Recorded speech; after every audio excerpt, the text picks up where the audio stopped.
All right, so the next one is Tri-County, right? Tri-County agricultural. And look, this one was a topic. Can you go to that slide for Tri-County on there for me, please? So you'll see, again, this is a bill. We receive it. They send us an assessment. They've sent us our assessment. You have it included with your packet. You can see it there, right? This is an increase, and we see, let me flip to it here.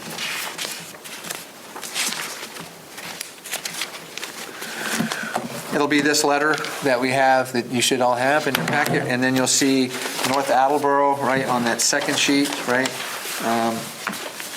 245 students, right? 26% of the operating ratio, 25% of the capital ratio. So then you get the total assessment at $3.8 million. That's up from $3.6 million over the previous year.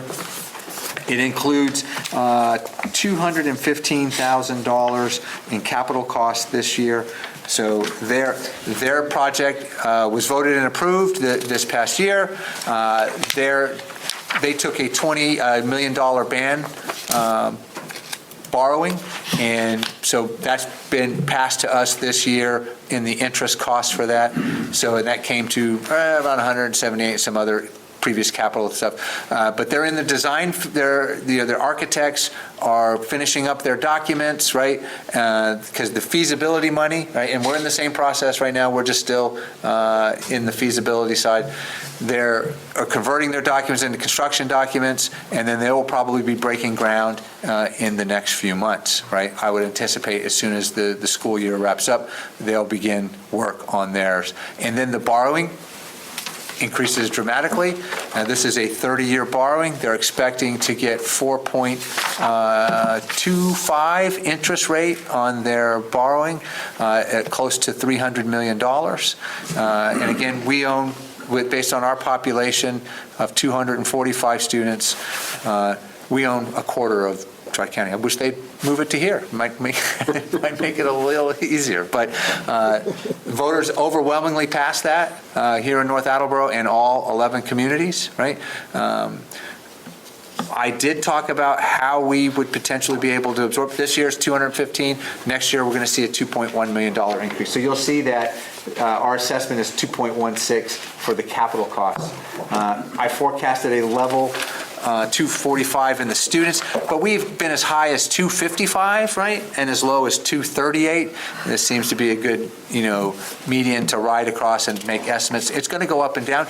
I would imagine as they build their school, they're going to probably peel away a couple more students, right, as it comes online. And then once we have, if ours is approved and we're wrapping up construction, we'll peel those right back, and it'll probably stay at these numbers. And look, I think it's fair to say that North Attleboro has two high schools, right? North Attleboro High School and Tri-County. As we have out of all the 11 member communities, we have the largest population by far.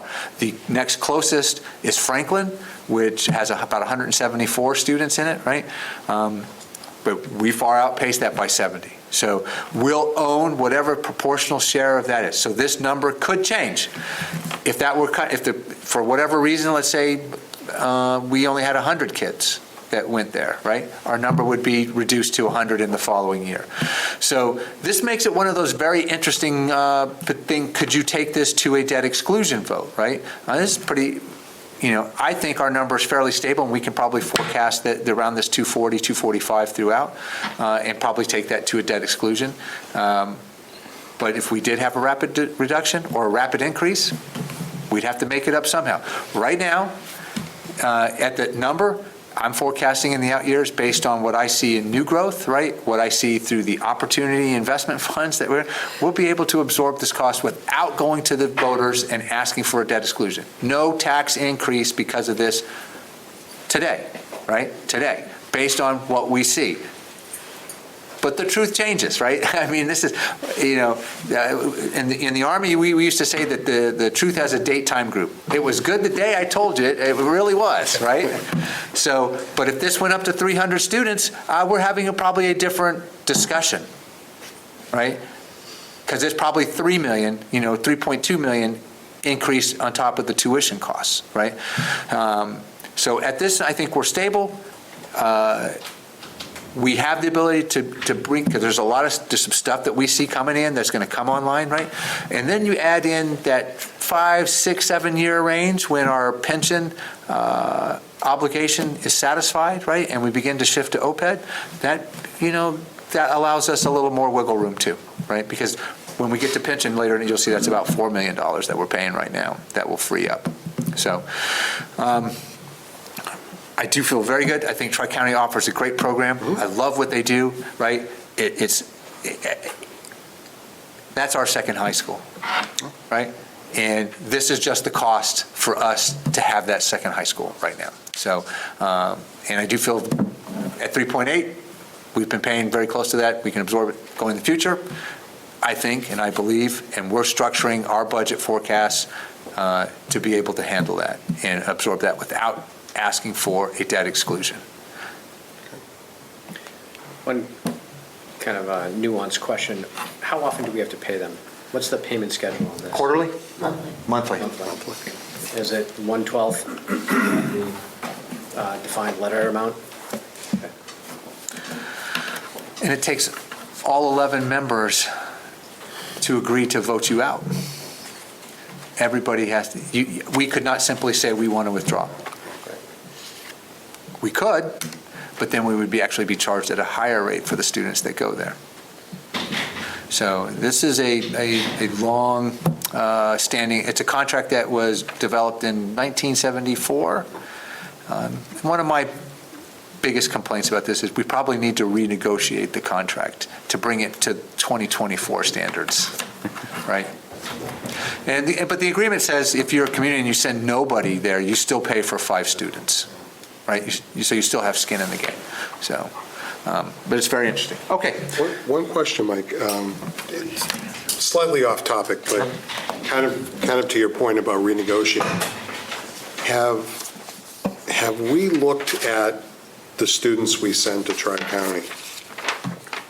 And in cases where the shop that they're in overlaps with programs that are offered at our own high school, seen why those families have chosen Tri-County? I know some of the program, obviously if you're going into welding, you're going to Tri-County. That's not going to be offered at the high school. But for example, my son went there for computer science. Now we had reasons, but I don't remember anyone ever reaching out to us and saying, hey, how come you pick Tri-County instead of, and I think it might be worthwhile to do that, particularly if, we end up going down the road of a new or renovated high school. Maybe some of these students could be wooed back, which would help. I think the school department's the best department to be able to answer that question and have an understanding. I know it's something I think and I believe, and I'm, discussions I've had with the superintendent lead me to believe that they have that information. Okay. So I think, when it might better just ask you when we have schools before us, and that we bring that up then. But this is our second high school. Mm-hmm. Yep. High school. That's a good way to look at it, actually. And this is just the cost of us having 2 high schools in town. And the unfortunate thing is we're having 2 high school major construction projects at the same time. At the same time, right? Which is a concern. Yep. So, okay. Thank you.